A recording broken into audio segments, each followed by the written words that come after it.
After a few hours, as dark begins to settle, Amsbury excuses himself, and we have to do the same. Yet I cannot keep the smile from my face, unable to remember the last time I spent so long in such distracting company. Oh, Mr. Amsbury, I do so love you. I wish I could spend more time with you. But alas, it is dark and we must go home. Colonel Foxley kindly offers to escort us home, a suggestion I note Arabella is most keen on agreeing to. Are you enjoying your time in Bath, Colonel? More than I could have hoped. The two smile brightly at each other, and I suddenly try to slow my steps, so as the pair walk ahead together. Well, that seems unfair, like they get to walk home together, but I don't get to walk home with my beloved Mr. Amsbury. Oh, I'm jealous. We continued on down the darkened street, an oil lamp at the end guiding our way. It's not far until we can emerge back onto the main street. But our progress is stopped by a sudden voice echoing before us. Halt a moment, if you would. It's the Society Swindler! Oh, it's that evil culprit who robs people. Oh, and this is an awesome picture. I love it. Unique artwork. I stare at the man before us, his face cloaked in shadow and half hidden by a rather flamboyant dark hat. The glint of metal catches my eye, and I tense at the sight of what I assume is a pistol gripped in his hand. As the stranger approaches, the colonel steps in front of us, his arms spread defensively. Oh, that looks just like Mr. Amsbury. He's got the exact same tie thingy. Cravat is a cravat. He's got the exact same cravat. Oh no, is it Mr. Amsbury or is it an imposter?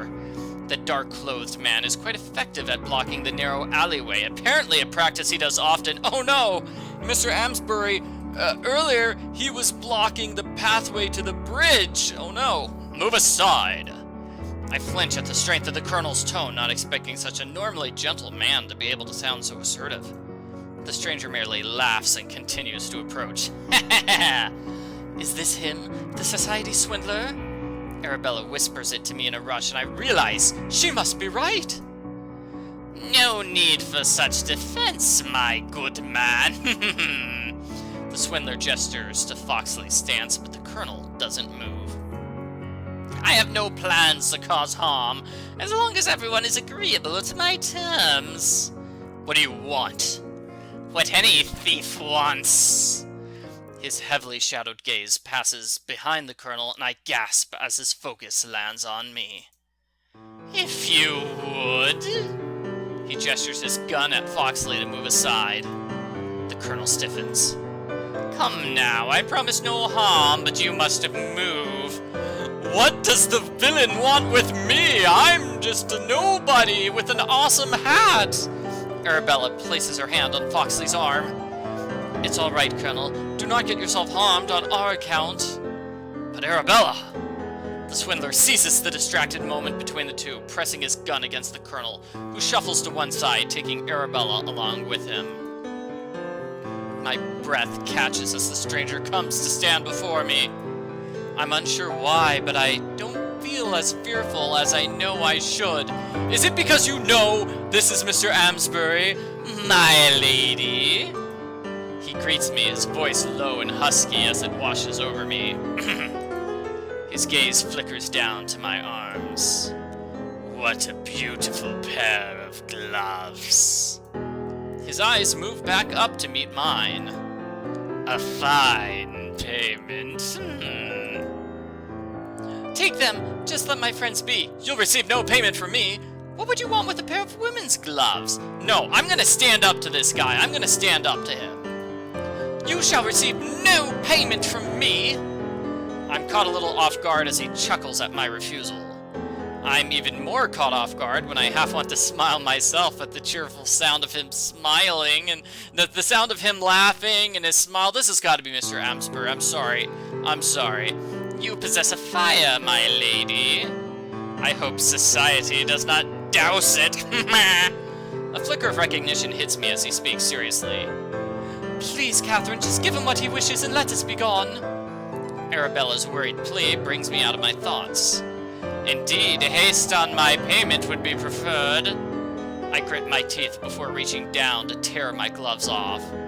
My fingers fumble at the edges of the glove, and I let out a sharp breath. Allow me. Before I have a chance to respond, he moves his free hand to the top of my glove. His fingers glance over the skin of my arm, and I swear I notice him hesitate for just a moment. But then he rolls the silk glove down with slow ease before sliding it from my fingers. He repeats the action with the other, and I find it a little difficult to breathe as his touch traces down my forearm. Oh, it's so romantic. He's touching my arm and removing my glove. You're being robbed here, Catherine. Why are you getting so romantic about this? Seriously. There's a gentle quiet that passes between us, and I find his attention focused more intently upon me than before. Have I scared you into silence? You wish for my gloves as payment, sir, not my conversation.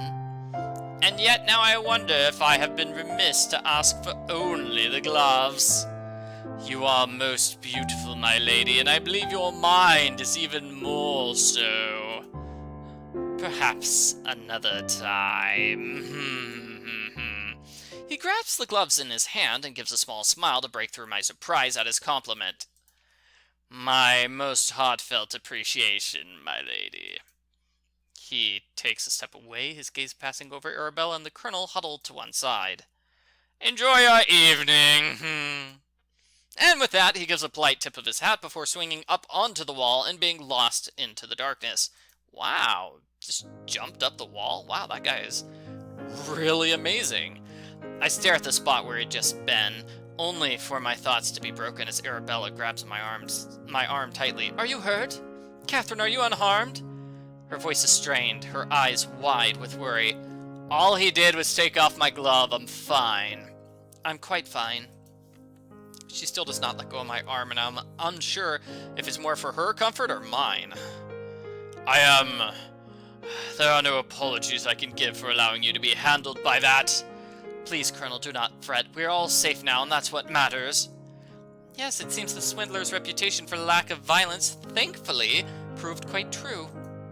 That man is a terror, no matter his manners. Please allow me to escort you home, then I shall speak to my colleagues about a search party. He begins to shuffle us onward, but I can't help my gaze lingering on where the swindler had just been. It seems fright is not the cause of my racing heartbeat. I love you, swindler! Oh, you're so handsome and amazing and such a gentleman! And yeah, it's kind of a bummer that you robbed me. That was really kind of, yeah, not so good. But other than that, I love you. Oh.